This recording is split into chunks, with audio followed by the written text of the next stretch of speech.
आज हम लोग करेंगे क्लास 9 का एक चैप्टर है पॉलिनोमियल। पॉलिनोमियल को करने से पहले हम लोगों को मैथमेटिक्स के कुछ बेसिक टर्म्स और उसके टर्मिनोलॉजी को समझना होगा। उसके जो टर्म्स हैं उनका क्या मतलब है, अगर हम इन सारी बातों को अच्छे से समझेंगे हम लोग पॉलिनोमियल को बहुत अच्छे से बना पाएंगे। पॉलिनोमियल को समझने के लिए जो सबसे पहला टर्म हमारे सामने आएगा वो है constant. By the definition a symbol having a fixed numerical value is called constant। कोई भी ऐसा सिंबल जिसका कोई फिक्स वैल्यू है, दिस इज अ सिंबल। हम लोग 1 2 3 ये सारा कुछ जो भी लिखते हैं वी कॉल देम नंबर्स, हम लोग उसे नंबर्स कहते हैं, डिजिट्स कहते हैं, लेकिन ये एक सिंबल है जो कि 2 के वैल्यू को रिप्रेजेंट करता है। 1 2 9 so on, pi, Euler's number, √2 √3 ये सारे सिंबल्स हैं, एग्जांपल हैं सिंबल्स के, और इन सारे सिंबल्स के एक डेफिनेट वैल्यूज होते हैं। 1 2 3 4 ऑल नेचुरल नंबर्स, इनसे आप बहुत अच्छी तरह से परिचित हैं, आप वेल एक्वेंटेड हैं। ये एक नंबर है यूलर्स नंबर, ये भी एक इरेशनल नंबर है, बिल्कुल पाई की तरह, और इसका यूज अक्सर हम मैथमेटिकल ऑपरेशंस और एक्सप्रेशंस में होते हैं। इसका अप्रोक्सीमेट वैल्यू है 2.71828। ये डिजिट तो नहीं है, ये एक सिंबल है, लेकिन इसका एक फिक्स वैल्यू है। जहां कहीं भी हमें ई लिखा हुआ मिलेगा, यूलर्स नंबर का ये नोटेशन लिखा हुआ मिलेगा, सिंबल लिखा हुआ मिलेगा, वहां हम लोग इसके वैल्यू को 2.71828 ही समझते हैं। Internationally, globally, in the whole world, जहां कहीं भी मैथमेटिक्स पढ़ाया जाता है वहां यूलर्स नंबर का वैल्यू 2.71828 अप्रोक्सीमेटली होता है। इरेशनल नंबर है, दैट मीन्स नॉन टर्मिनेटिंग, इसे हम पी अपॉन क्यू के फॉर्म में नहीं लिख सकते। सिमिलरली पाई का ये भी एक नोटेशन है, एक सिंबल है। ये हमारा कोई 1 2 3 4 नेचुरल नंबर का डिजिट नहीं है, ये एक सिंबल है और उस सिंबल का एक डेफिनेट वैल्यू है 3.14159 and so on, it continues. तो ये सारे सिंबल्स हैं, इनका डेफिनेट वैल्यू है। बिल्कुल जिस तरह से हम लोग यूलर्स नंबर और पाई का सिंबल देख पा रहे हैं, बिल्कुल वैसे ये सारे सिंबल्स भी हैं जिनका की एक डेफिनेट वैल्यू है। तो अगर कोई सिंबल है उसका डेफिनेट वैल्यू है, हम लोग उसे कांस्टेंट कहते हैं। एक दूसरा टर्म आता है वेरिएबल। वेरिएबल ऐसे सिंबल्स होते हैं जिनके साथ हम डिफरेंट वैल्यूज असाइन कर सकते हैं, उनका वैल्यू फिक्स नहीं होता। कांस्टेंट की तरह उनके वैल्यूज फिक्स नहीं होते, जैसे ई का वैल्यू फिक्स है वैसे किसी वेरिएबल का वैल्यू फिक्स नहीं होता, लेकिन उस वैल्यू को किसी भी वेरिएबल के साथ डिफरेंट चेंजिंग वैल्यूज फिक्स होते हैं, असाइन किए जा सकते हैं। कभी जैसे मान लीजिए 2-3 सर्किल हैं, इसका रेडियस कुछ और होगा, ये एक बड़ा सर्किल है, इसका रेडियस कुछ और होगा, ये एक उससे बड़ा सर्किल है, इसका रेडियस कुछ और होगा। इसे भी हम लोग आर से डिनोट करेंगे, इसे भी हम लोग आर से डिनोट करेंगे, और इसे भी हम लोग आर से डिनोट करेंगे। बट इन तीनों सर्किल में आर का वैल्यू अलग अलग है। So R which stands for radius, it is a variable. R एक वेरिएबल है क्योंकि इसके साथ डिफरेंट वैल्यू असाइन किए जा सकते हैं। R equal to 1 centimetre, 2 centimetre, 3 centimetre, 5 centimetre, 9 centimetre, कोई सा भी वैल्यू आर का हो सकता है। Different value can be assign का मतलब आर का कुछ भी वैल्यू हो सकता है। सिमिलरली मैंने ये जो फॉर्मूला लिखा है circumference, C stands for circumference. Circumference of a circle is equal to 2 pi r. 2 is a constant, इसका वैल्यू चेंज नहीं होगा, पाई का वैल्यू चेंज नहीं होगा, लेकिन रेडियस का वैल्यू बदलता रहेगा, कभी 2 होगा, कभी 5 होगा, कभी कोई सा भी वैल्यू हो सकता है। और उसी तरह से आर के बदलते हुए वैल्यू के अनुसार सर्कमफेरेंस का वैल्यू भी चेंज हो जाएगा। तो आर और सी ये दो ऐसे सिंबल हैं जिनका वैल्यू चेंज होता रहेगा, इसलिए हम इसे वेरिएबल कहते हैं। ऐसे सिंबल्स जिनके वैल्यूज चेंज होते हैं उसे हम वेरिएबल कहते हैं, और जिनके वैल्यू चेंज नहीं होते, बिल्कुल फिक्स होते हैं, उसे हम लोग कांस्टेंट कहते हैं।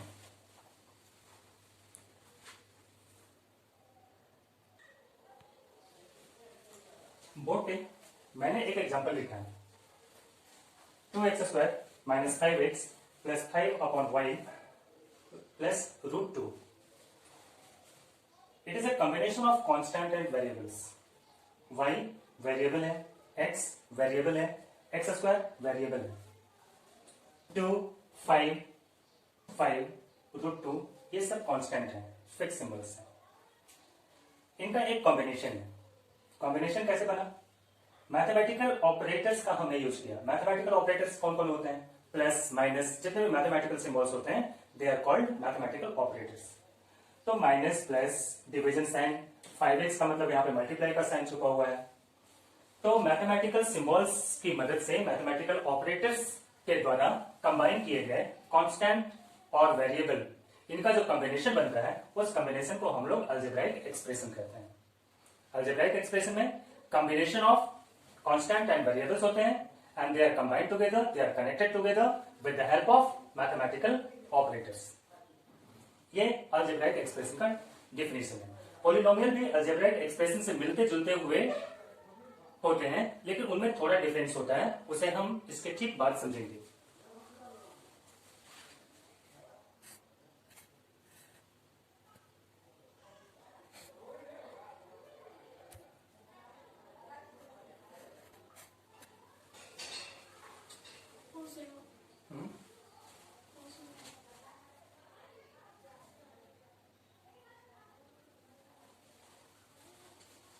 इस एग्जांपल में 4x to the power 5 plus √2x square minus 5/9x minus 8। इस एक्सप्रेशन में हम लोग देख रहे हैं टोटल नंबर ऑफ टर्म्स कितने हैं, 1 2 3 4। Number of terms 4। The first term is 4x to the power 5, second term is √2x square, third term minus 5/9x, negative sign यहां लिखना जरूरी है, फोर्थ टर्म माइनस 8, फिफ्थ नहीं है, फिफ्थ टर्म है ही नहीं इसमें। अब इसकी डिग्री क्या है, यहां पावर x वेरिएबल है ही नहीं, 0 है, यहां वेरिएबल का पावर 1 है, वेरिएबल का पावर 2 है और वेरिएबल का पावर 5 है। मैक्सिमम पावर कितना है, 5 है, तो डिग्री कितनी होगी इस अलजेब्राइक एक्सप्रेशन की, 5 होगी। Very good, now you are about to understand the concept.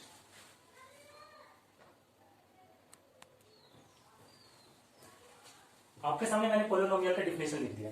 Definition को अच्छे से पढ़िए, समझिए और पहचानने की कोशिश कीजिए कि इन तीनों एग्जाम्पल में से कौन सा पॉलिनोमियल का एग्जाम्पल होगा और कौन सा पॉलिनोमियल का एग्जाम्पल नहीं होगा। एंड एक्सप्रेशन विथ, कोई भी अलजेब्राइक एक्सप्रेशन होगा जिसमें नॉन नेगेटिव पावर होना चाहिए, वेरिएबल के ऊपर जो पावर होगा वो नेगेटिव नहीं होना चाहिए।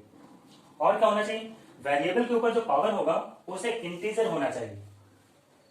इंटीजर होना चाहिए, ऐसा इंटीजर, इंटीजर में तो नेगेटिव पॉजिटिव सारे आ जाते हैं, लेकिन पावर इंटीजर होना चाहिए, ऐसा इंटीजर जो नेगेटिव नहीं है। As the power on variables are called polynomial.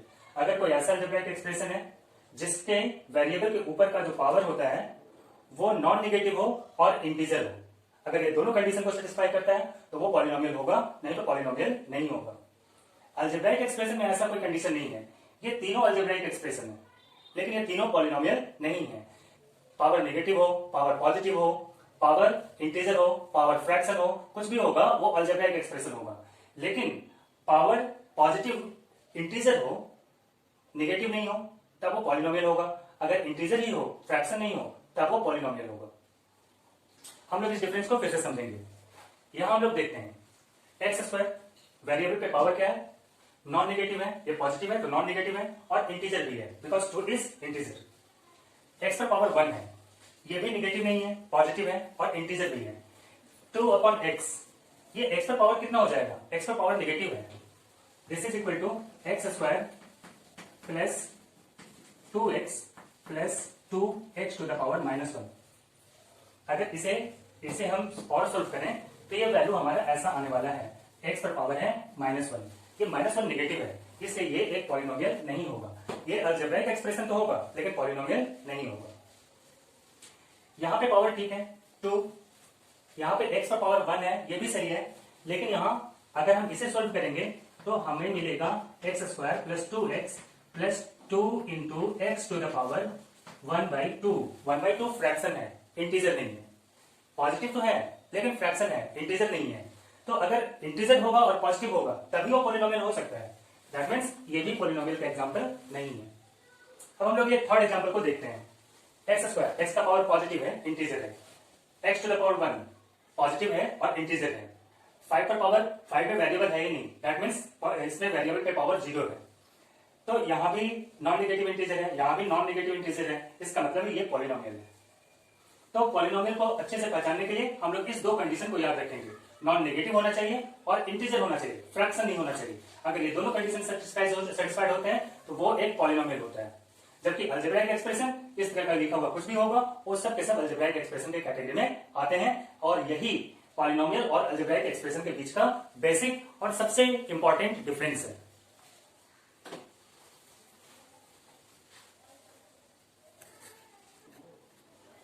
अब हम लोग बात करेंगे डिफरेंट टाइप्स ऑफ पॉलिनोमियल पे। पॉलिनोमियल्स के डिग्री के आधार पे इसके मेनली 4 या 4 से ज्यादा भी होते हैं। हम लोग इसकी kinds, number of kinds decide नहीं करेंगे, हम लोग समझते हैं जो हमें समझना चाहिए। आपके क्लास 9 के स्टैंडर्ड में लीनियर पॉलिनोमियल, यहां हमने एक पॉलिनोमियल लिखा है 5x + 7। 5x + 7 इस पॉलिनोमियल की डिग्री क्या है? वेरिएबल पे मैक्सिमम पावर 1 है, डिग्री 1 है, तो जिसकी डिग्री 1 होगी उसे हम लोग कहते हैं लीनियर पॉलिनोमियल। ये इसका वेरिएबल पार्ट है और ये इसमें देखिए कोई भी वेरिएबल नहीं है, तो जिसमें कोई भी वेरिएबल नहीं होता, जैसे 7, जैसे 2, जैसे 1 और यहां भी 1, जिसमें कोई भी वेरिएबल कंबाइन नहीं होता उसे हम लोग कहते हैं कांस्टेंट टर्म। इसकी डिग्री है 1, तो 1 डिग्री 1 वाली पॉलिनोमियल को हम लोग लीनियर पॉलिनोमियल कहेंगे। यहाँ पे मैक्सिमम डिग्री क्या है? 2x² x 2, तो मैक्सिमम डिग्री यहाँ पे 2 आ रहा है, तो डिग्री 2 वाले को हम लोग कहते हैं क्वाड्रेटिक पॉलिनोमियल। उसी तरह से मैक्सिमम पावर 3 है, दैट मीन्स इस पॉलिनोमियल की डिग्री है 3, तो 3 डिग्री वाली पॉलिनोमियल को हम लोग क्यूबिक पॉलिनोमियल कहते हैं, और जिस पॉलिनोमियल की डिग्री 4 हो उसे हम लोग बाई क्वाड्रेटिक पॉलिनोमियल कहते हैं।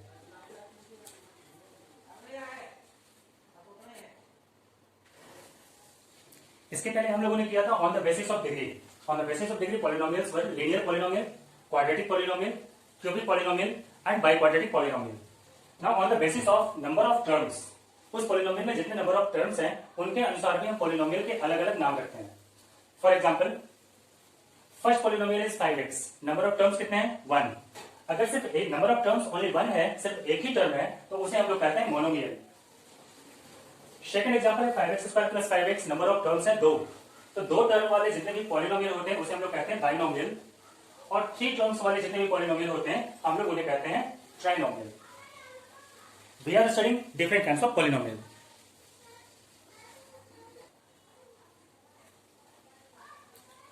अगर कोई ऐसा पॉलिनोमियल हो जिसमें सिर्फ एक ही टर्म हो, नंबर ऑफ टर्म्स सिर्फ एक हो, ओनली 1 टर्म, और उस टर्म में भी जीरो नहीं होना चाहिए, वो टर्म कैसा होना चाहिए? ए नॉन जीरो कांस्टेंट होना चाहिए। एक ऐसा पॉलिनोमियल जिसमें कोई वेरिएबल नहीं हो, सिर्फ कांस्टेंट हो, और कांस्टेंट में भी जीरो नहीं हो, जीरो के अलावा कोई दूसरा कांस्टेंट हो।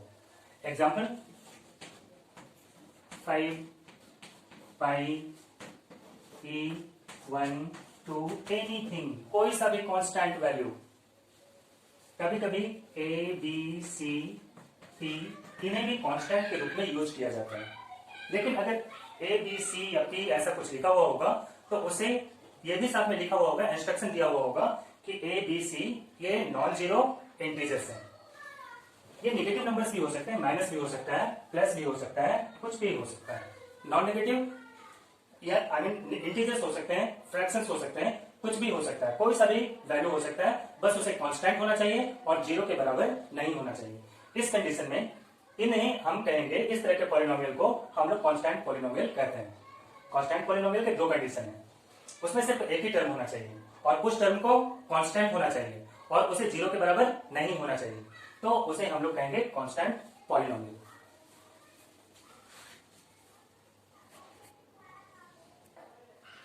अब एक पॉलिनोमियल होता है जीरो पॉलिनोमियल।